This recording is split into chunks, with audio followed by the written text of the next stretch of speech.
السلام علیکم ورحمۃ اللہ۔ کہا جاتا ہے کہ تین چیزوں کے تین پھل ہیں کہ دنیا کے اندر آپ یہ تین چیزیں استعمال کریں گے، یہ تین چیزیں زندگی کے اندر اپنائیں گے تو اللہ رب العزت آپ کو اس کے بدلے میں تین پھل عطا کریں گے۔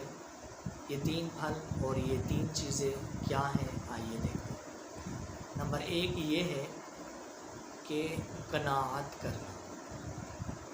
یہ قناعت کا پھل راحت ہے کہ آپ جتنی بھی قناعت پسندی اختیار کریں گے، چاہے وہ دنیا سے قناعت مقصود ہو، مال سے قناعت مقصود ہو، دنیا سے کی مثال کے طور پر آپ مالداروں سے قناعت مقصود ہو، تو قناعت پسندی یہ راحت کا پھل ہے۔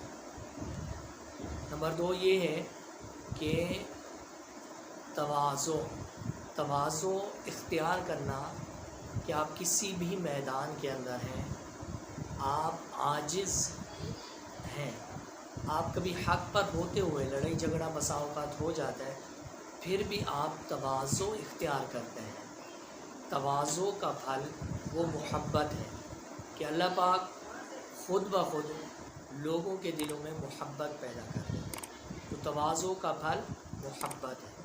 اور نمبر تین یہ ہے کہ تکبر اللہ کو بھی پسند نہیں ہے، ظاہر ہے کہ مخلوق کو بھی پسند نہیں ہے، تو تکبر کا پھل عداوت ہے کہ آپ جتنا بھی زندگی کے اندر اپنے اندر تکبر لاتے آئیں گے، آپ معاشرے کے اندر عداوت کو بڑھاتے چلے جائیں گے اپنے لیے، تو تکبر کا پھل عداوت ہے۔ میری باتیں سننے کا بہت شکریہ۔ آپ سب کا محمد